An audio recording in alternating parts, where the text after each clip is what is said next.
Bonjour à toutes et à tous, je suis ici aujourd'hui pour vous parler d'un thème émotionnel, la culpabilité. La culpabilité, une émotion très importante, une émotion très virulente, une émotion qui pose beaucoup de problèmes, contrairement à ce qu'on peut penser, c'est quelque chose qui revient très souvent.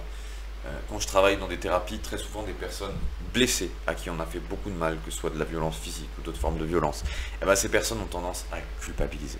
Surtout quand c'est des personnes qui ont été violentées par des proches, par des personnes de leur famille, qui ont été violentées sur une longue durée. Et ces personnes vont tout simplement vivre très très mal cette sensation au bout d'un certain temps. La culpabilité, on a tendance à penser que c'est le fait de culpabiliser pour quelque chose pour lequel nous n'avons pas été punis. Mais en réalité, quelqu'un qui culpabilise vraiment, il ne le sait peut-être pas, mais la culpabilité va le punir à son insu, en ayant des réactions chimiques dans son corps qui va avoir des réactions ensuite qui vont être, elles, physiques. Donc, la culpabilité, c'est quelque chose de très dur, c'est un poids très très fort. On y travaille parfois dans les dépressions, parfois dans d'autres types dans d'autres types de problèmes. On y travaille avec la violence sur les enfants, avec les abus sur les enfants, on travaille avec beaucoup de choses.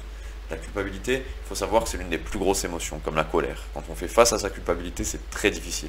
On fait vraiment face à une partie de soi-même à laquelle, une fois qu'on a fait face et qu'on a réussi, on va tout simplement pouvoir s'accepter beaucoup mieux. On va pouvoir s'accepter, accepter son enfant intérieur. On va pouvoir s'autoriser à être heureux, s'autoriser à vivre des choses bien, s'autoriser à choisir qu'est-ce qu'on veut aller, s'autoriser à choisir qu'est-ce qu'on veut faire. Parce qu'il n'y a personne, je dis bien personne, qui n'a le droit de prendre vos décisions à votre place. Personne n'a le droit de choisir pour vous. Personne n'a le droit de vous empêcher d'être heureux. Vos décisions sont vos décisions. Elles ne sont pas moins bonnes ou meilleures que celles de qui que ce soit d'autre. Elles sont les vôtres et elles vous appartiennent, tout simplement. Maintenant, je veux que vous sachiez que la culpabilité, du coup, ça va être quelque chose vraiment de très intense, quelque chose de très difficile. Mais par contre, au niveau du poids qui est relâché, c'est vraiment peut-être le plus gros avec la colère, et je dirais même peut-être la culpabilité est supérieure. Parce que toute personne qui culpabilise et qui se punit elle-même, une personne qui est incapable de se pardonner elle-même est incapable de pardonner à qui que ce soit. Il faut d'abord faire un travail sur soi-même, c'est quelque chose de très important. Beaucoup de personnes qui sont des personnes très gentilles, qui culpabilisent énormément, souffrent énormément alors qu'elles se comportent bien, ont toujours l'impression de faire les choses mal, alors qu'elles sont en droit, elles ne sont pas en tort. À l'inverse, des personnes qui vont être égoïstes ou narcissiques vont profiter de la situation, vont vraiment prendre votre part du gâteau et vous allez encore leur donner la vôtre sans même vous plaindre. Et c'est justement ça qui est très important, parce que d'être égoïsme à la base, c'est pas quelque chose de bon, mais d'avoir un tout petit peu d'ego, c'est important, et ça permet aux personnes de prendre la valeur de leur propre personne, d'avoir leur amour propre, de se rendre compte de la valeur de ce qu'ils font, et tout simplement de ne pas laisser des personnes leur prendre leur part du gâteau alors que c'est leur part du gâteau.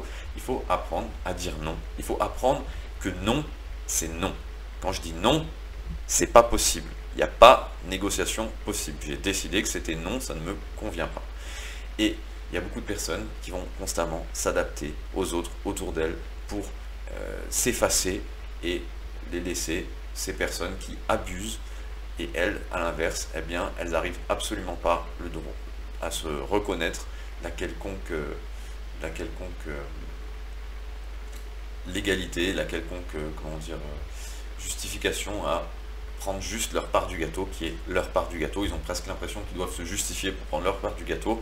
Donc, tout ce qui est de culpabilité, c'est des émotions qu'on va énormément travailler avec des personnes qui ont eu des chocs, des personnes qui ont été blessées, des personnes qui connaissent d'autres sortes de violences qui sont absolument horribles. On va aider ces personnes à se débarrasser de ça et transformer cette culpabilité en un amour de cette partie d'eux-mêmes qui représente leur enfant intérieur. On va les reconnecter avec cette partie d'eux-mêmes et les aider à avancer dans un chemin de lumière, dans un chemin agréable, dans un chemin positif.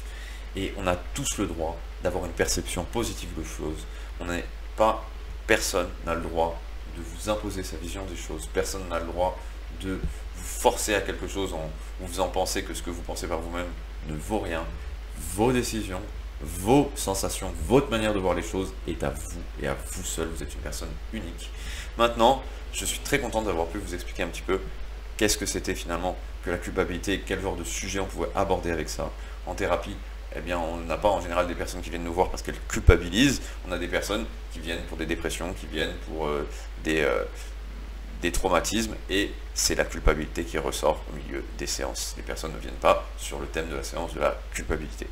Mais par contre, dans différentes thérapies, on fait ressortir cette culpabilité pour s'en débarrasser et le transformer en une source d'énergie positive qui va accompagner la personne tous les jours comme un soleil, lui re-rendre son énergie, sa flamme, et lui autoriser à être bien d'abord avec elle-même et puis avec les autres. Je vous remercie et je vous dis à très bientôt.